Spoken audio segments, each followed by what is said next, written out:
Hi, welcome to cook with sir. வாழ்க வளமுடன். இன்றைக்கி வந்து இன்ஸ்டன்ட் சாம்பார் பொடி வந்து எப்படி தயார் பண்ணுறதுங்கிறத நான் இன்றைக்கி வீடியோ எடுத்திருக்கிறேன். நீங்கள் வந்து இதே மாதிரியே நீங்கள் வந்து அளவுகளை வச்சு நீங்கள் பொடி பண்ணி வச்சுக்கிட்டிங்கன்னா இது ரெடிமேட் பொடி. உடனே 10 நிமிஷத்தில் நம்ம வந்து சாம்பார் வந்து ரெடி பண்ணிடலாம்.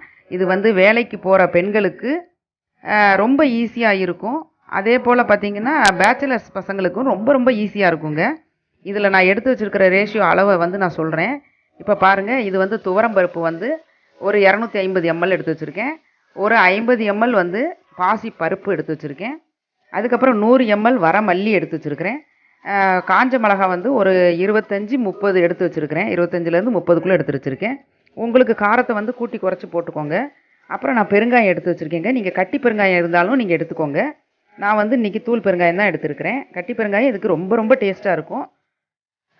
பொட்டுக்கடலை வந்து 1 டேபிள் ஸ்பூன் நான் எடுத்து வச்சுருக்கேங்க. அதே மாதிரி கடுகு வந்து ஒரு 1/2 ஸ்பூன் மட்டும் எடுத்துக்கோங்க. வெந்தயம் 1/2 ஸ்பூன் எடுத்துக்கோங்க. அதே மாதிரி மிளகு பார்த்திங்கன்னா, மிளகு வந்து 2 டேபிள் ஸ்பூன் நான் எடுத்திருக்கேன். சீரகமும் 2 டேபிள் ஸ்பூன் எடுத்திருக்கேன். கருவேப்பிலை வந்து உங்களுக்கு ஆப்ஷனல் தான், தேவைப்பட்டால் போட்டுக்கோங்க. நான் ஒரு கொத்து கருவேப்பிலை எடுத்து வச்சுருக்கிறேன் நான். ஓகேங்க, வாங்க எப்படி செய்யலாங்கிறத வீடியோக்குள்ளே போகலாம் வாங்க. இப்போ வந்து முதல்ல நம்ம வந்து துவரம்பருப்பை எடுத்து நம்ம வந்து வறுத்துக்கிடுவோம். நல்லா அடி கனமான பாத்திரமாக எடுத்து வச்சுக்கோங்க. அப்போ தான் எந்த இதுவுமே நல்லா சூடு ஏறிட்டு உடனே நல்லா வறுபடும். அடுப்பை ஓரளவு சிம்மில் வச்சுக்கோங்க. ரொம்ப சிம்லேயும் வைக்க வேண்டாம், ரொம்பவும் ஹையில் வைக்காதீங்க. ஓரளவுக்கு வச்சுட்டு இந்த மாதிரி நீங்கள் வறுத்துக்கிடணும். ரொம்ப செவக்க வறுக்கக்கூடாது.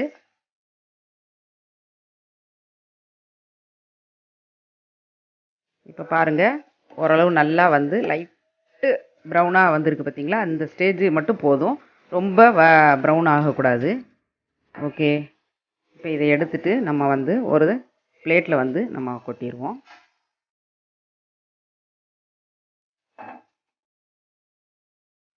அடுத்தது பாசி பருப்பு, அதுவும் பாருங்கள் 1/4 கப்பு. நீங்கள் எந்த இதில் நீங்கள் கப்பு எடுக்கிறீங்களோ துவரம்பருப்பு, அதில் 1/4 கப்பு அப்படி நீங்கள் கணக்கு வச்சுக்கோங்க. பாசிப்பருப்பையும் அதே மாதிரியே ரொம்ப வறுக்கக்கூடாது.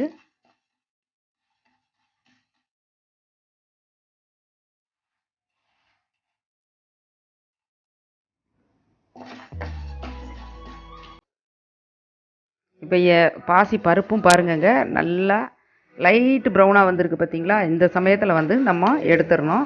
எதுவுமே நீங்கள் வந்து எண்ணெயே விடாதீங்க. எண்ணெய் விடாமல் வறுத்து எடுக்கணும். எண்ணெய் விட்டு வறுத்தோம்னா அந்த சிக்கு வாடை அடிக்கும். இப்போ இதையும் நம்ம எடுத்து அப்படியே போட்டுக்கிடுவோம். அடுத்தது மல்லியை போட்டுக்கிடலாம்.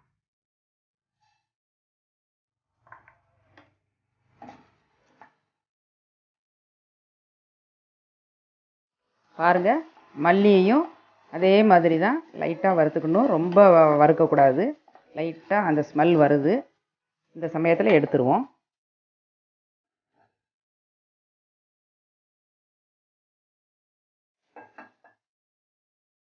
அடுத்தது காஞ்ச மிளகா போட்டுக்கிடுவோம். இதே அதே மாதிரி தான், ரொம்ப வறுக்கக்கூடாது, லைட்டாக வறுத்தா போதும். டக்குன்னு வந்து கருகிரும், அதனால் சிம்லேயே வச்சுக்கோங்க. இப்போ பாருங்கள், நல்லா மொறு மொறுன்னு சத்தம் கேட்குது பார்த்தீங்களா? அந்த அளவுக்கு வறுத்தரணும். இது வந்து நீங்கள் 1 மாதத்துக்கு வந்து இல்லைன்னா 2 மாதம் வரைக்கும் நீங்கள் அரைச்சி வச்சுக்கிட்டிங்கன்னா ரொம்ப நல்லாயிருக்கும். வாசனை நிறம் மாறவே மாறாதுங்க, ரொம்ப நல்லா. இப்போ இதையும் எடுத்து அதில் போட்டுக்கிடுவோம். அடுத்தது மிளகு போட்டுக்கிடுவோம்.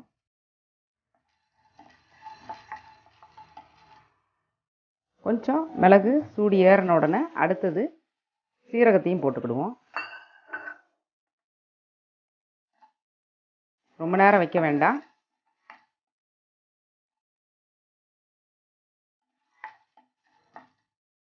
அவ்வளோதாங்க.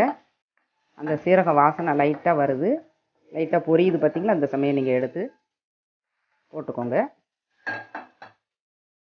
அடுத்தது கடுகு போட்டுக்கோங்க. கடுகு படப்படன்னு பொரியணுங்க. பொரியுது பார்த்தீங்களா? அவ்வளோதாங்க, பொரிஞ்சு முடிச்சிருச்சு. இதையும் நம்ம எடுத்து போட்டுக்கிடுவோம்.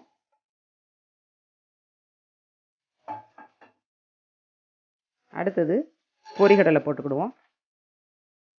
பொரிகடலையும் அதே மாதிரி தாங்க, லைட்டாக சூடு ஏறினா போதும், ரொம்ப வறுக்கக்கூடாது, அவ்வளோதான்.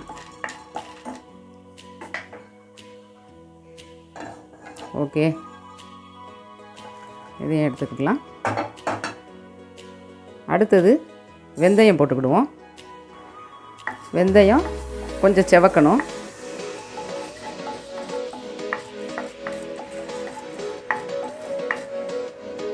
ஓகே, இப்போ வெந்தயமும் நல்லா அப்படியே பொரிஞ்சிருச்சு. அதையும் எடுத்து போட்டுக்கிடுவோம். அடுத்தது கருவேப்பிலை போட்டுக்கிடுவோம். கருவேப்பிலை ஆப்ஷனல் தான், நீங்கள் தேவைப்பட்டால் போட்டுக்கோங்க. இது வந்து வாசனையாக இருக்கும், ரொம்ப நல்லாயிருக்கும். சில பேர் கருவேப்பிலை போட்டால் கெட்டு போயிடும்னு நினைப்பாங்க. அது வந்து அப்படி கிடையாது. இது வந்து நல்லா வறுத்துட்டோம்னா மொறுன்னு வந்துடும். அதுக்கப்புறம் நம்ம அதை வந்து நம்ம போட்டோம்னா இது வந்து கெட்டு போகாது. அதே மாதிரி இதில் வந்து தேவையான மஞ்சள், விரலி மஞ்சள் வந்து நீங்கள் உடச்சி நீங்கள் போடணுனாலும் போட்டுக்கிடலாம். நான் வந்து போடலை இன்றைக்கி. இல்லைன்னா நீங்கள் வந்து அரைக்கும் போது மிக்சியில் நம்ம அரைப்போம் பார்த்திங்கன்னா, அந்நேரம் வந்து மஞ்சள் பொடியை வந்து நீங்கள் கூட கலந்துக்கிடலாம். நான் இன்றைக்கி மஞ்சளே போடலை. ஏன்னா எனக்கு 3 மாதம் 4 மாதம் வரைக்கும் இருக்கும். அதனால் கெட்டு போகக்கூடாதுன்னு மஞ்சள் நான் போட மாட்டேன். இப்போ பாருங்கள், கருவேப்பிலை நல்லா வந்து பொரிஞ்சிருச்சு பார்த்திங்களா. நல்லா இந்த மாதிரி இருக்கணுங்க. ஓகே, இப்போ வந்து இதோட சேர்த்து நான் பெருங்காயம் 1 டீஸ்பூன் போட்டுருவோம். பெருங்காயத்தையும் லைட்டாக வறுத்துக்கோங்க, ரொம்ப வறுக்க வேண்டாம். அடுப்பை இப்போ ஆஃப் பண்ணிடுவோம்.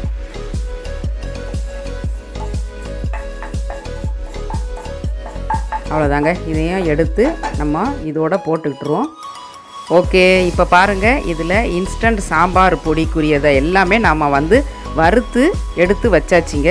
இது வந்து நல்லா காய வைக்கணும், நல்லா ஆற வச்சுட்டு அதுக்கப்புறம் தான் நம்ம வந்து மிக்சியில் வந்து கொஞ்சம் குறன்னு பொடி பண்ணிக்கோங்க, ரொம்ப நைஸாக பொடி பண்ணாதீங்க. இப்போ இதோட தேவையானது என்னென்னா, மஞ்சள் பொடி நீங்கள் போடணுன்னா போட்டுக்கிடலாம்.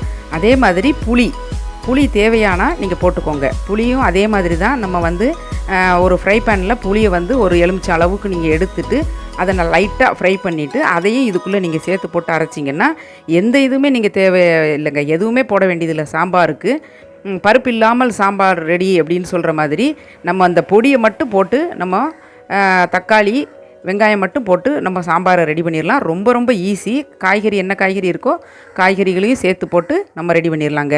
ஓகேங்க, இது நல்லா ஆறட்டும். ஆற விட்டு நான் பொடி பண்ணிவிட்டு கொண்டு வந்து உங்களுக்கு காட்டுறேன். இப்போ வந்து பொடி திரிச்சிட்டேங்க. அடுத்தது நம்ம எப்படி சாம்பாரை தாளித்து போடலாங்கிறத பார்ப்போம்.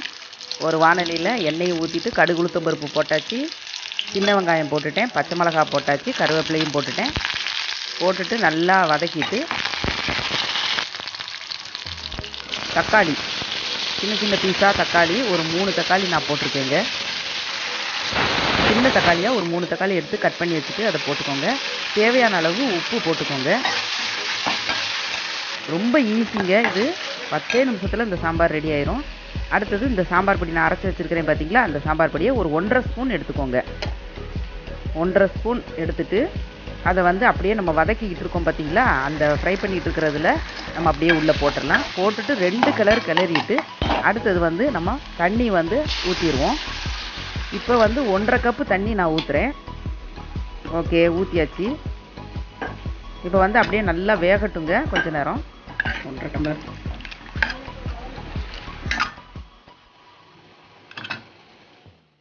மஞ்சள் பொடி கொஞ்சம் போட்டுக்கோங்க. நான் வந்து அரைக்கும் போது மஞ்சள் பொடி போடலை, அதனால் போட்டுக்கோங்க. இப்போ வந்து நல்லா ரெடி ஆயிடுச்சு குழம்பு. பாருங்கள், சாம்பார் பாருங்கள், நல்லா குழம்பு மாதிரி நல்லா கட்டியாகி வந்துருச்சு பாருங்கள். அவ்வளோதாங்க, மல்லி இலையை போட்டுட்டு நம்ம இறக்கிடணும்.